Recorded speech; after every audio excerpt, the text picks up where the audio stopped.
الحمد لله نحمده ونستعينه ونستغفره ونؤمن به ونتوكل عليه ونعوذ بالله من شرور أنفسنا ومن سيئات أعمالنا.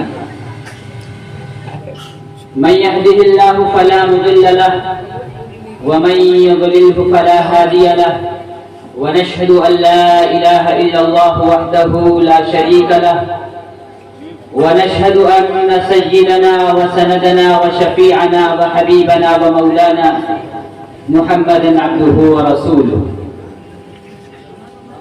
محترم حضرات، بزرگوں اور اسٹیج پر بیٹھے ہوئے معزز حضرات، مبارک ہو. اور اس کے ساتھ ساتھ میں آپ حضرات کا سب کا شکریہ ادا کرنا چاہتا ہوں کہ آپ حضرات نے اپنا قیمتی وقت نکالا اور یہاں حاضر ہوئے. ہم نے زیادہ نہ کچھ کہہ کر کے وقت کو مد نظر رکھتے ہوئے، وقت کی قلت کو دیکھتے ہوئے میں اپنے پروگرام کو آگے بڑھا رہا ہوں. دوستوں اور بزرگوں، یاد رکھیے کہ ہندوستان کی تاریخ میں دو دن بہت ہی اہمیت کے حامل ہیں. ایک 15 اگست اور دوسرا 26 جنوری.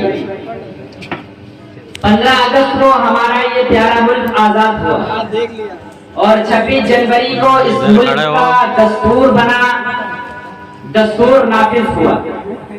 تو یہ دو دن یعنی دو تاریخیں ہندوستانی باشندوں کے لیے بہت ہی اہمیت کی حامل ہیں.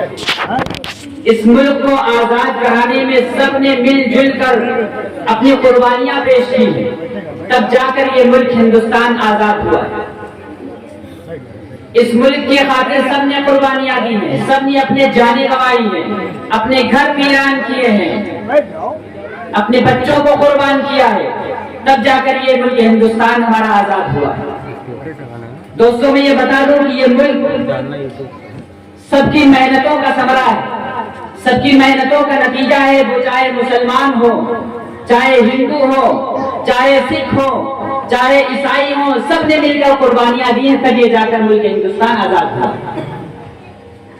لیکن اس بات سے انکار نہیں کیا جا سکتا، اس بات کو چھپایا نہیں جا سکتا ہے، اور اس حقیقت سے انکار نہیں کیا جا سکتا ہے کہ اس ملک کی آزادی کے لیے اگر سب سے پہلے آواز اٹھائی تھی تو وہ علماء کرام تھے. کیونکہ انگریز یہاں پر جب آئے تو انہوں نے اپنے پنجے کو مضبوطی سے جما لیا تھا. وہ یہاں لوٹنے کے لیے داخل ہوئے تھے کہ ہمارے ملک کو لوٹ کر لے جائیں، مسلمانوں کو، ہندوؤں کو، جتنے بھی آبادی ہے، جتنے رہنے والے ہیں، سب کو لوٹ کر لے جائیں. تو اس میں سب سے پہلے جو انگریزوں کے خلاف جہاد کا فتویٰ دیا تھا وہ علماء کرام تھے. علماء کرام کی قربانی یہ ہے کہ علماء کرام دن میں تو انگریزوں سے مقابلہ کرتے تھے اور رات میں اللہ تبارک و تعالیٰ کے سامنے مسجد میں روتے گڑاتے کہ اللہ تعالیٰ ہمیں کامیاب کر دے اور ہمارے پیارے ملک کو بچا دے. یہ علماء کرام کی قربانیاں ہیں. اگر علماء کرام کی قربانیوں کو نہ یاد کیا جائے تو آج کے دن کا تذکرہ کرنا بیکار ہے. یہ بات تو درست ہے کہ سب نے قربانیاں دی، لیکن علماء کرام کا، سنتوں کا اس میں بہت بڑا دخل رہا ہے اس آزادی کے اندر. اگر مولانا ابوالکلام آزاد کا نام نہ لیا جائے تو بڑی ناانصافی کی بات ہوگی. اگر مولانا علی جوہر کا نام نہ لیا جائے تو بڑی ناانصافی کی بات ہوگی. اگر مہاتما گاندھی کا نام نہ لیا جائے تو آزادی کا تصور ممکن نہیں ہے. اگر جواہر لال نہرو کا نام نہ لیا جائے تو آزادی ممکن نہیں تھی. اسی طرح سینکڑوں علماء کرام، شیخ الہند مولانا محمود الحسن دیوبندی کا نام نہ لیا جائے تو بڑی ناانصافی ہوگی. اگر مولانا شیخ الاسلام حسین احمد مدنی کا تذکرہ نہ کیا جائے تو آزادی کا تصور ناممکن ہے. کس کس کا نام لیا جائے، کون کون سے نام گنائے جائیں، فہرست بہت طویل ہو جائے گی، وقت بھی نہیں ہے. اس لیے میں وقت کو مد نظر رکھتے ہوئے آپ حضرات کے سامنے اس پروگرام کو شروع کرنے جا رہا ہوں.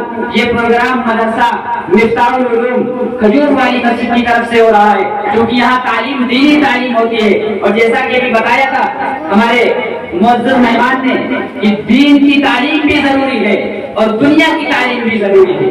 چونکہ یہ مدرسہ اور مسجد ہے، یہاں پر صرف خالص دین کی تعلیم ہوتی ہے اور ہمیں دنیا کی بھی تعلیم حاصل کرنا چاہیے. تو مدرسے کے اعتبار سے یہاں بچے آپ حضرات کے سامنے کچھ جو انہوں نے سیکھا ہے وہ آپ حضرات کے سامنے پیش کریں گے. لہٰذا وقت کی نزاکت کو دیکھتے ہوئے ہم اپنے پروگرام کو آگے لے چلتے ہیں. محترم حضرات، جیسا کہ آپ حضرات کو معلوم ہے کہ جب کوئی اپنی مجلس کا آغاز کرتا ہے، اپنی محفل کا آغاز کرتا ہے، اپنے کسی جلسے کی شروعات کرتا ہے تو وہ معزز چیز کے ذریعے سے کرتا ہے، جو باوقار چیز ہو، جو اس کے نزدیک سب سے اعلیٰ چیز ہو، اس کے ذریعے سے اپنی مجلس کا آغاز کیا کرتا ہے. اور ظاہر ہے کہ ہم مسلمانوں کے نزدیک قرآن مقدس سے بڑھ کر کوئی چیز مقدس نہیں ہے.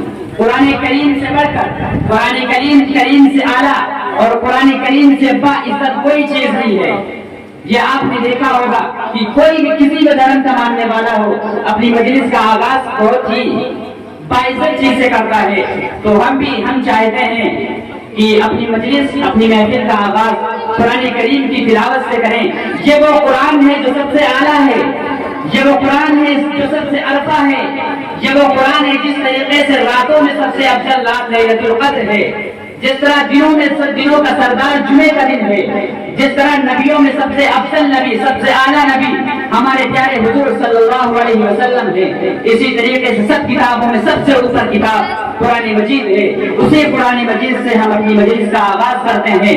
اور اسی مدرسہ عربیہ مفتاح العلوم کھجور والی مسجد کے طالب علم جن کا نام عبد المومن بن آصف ہے کہ وہ آئیں اور تلاوت کلام اللہ سے مجلس کا آغاز کریں.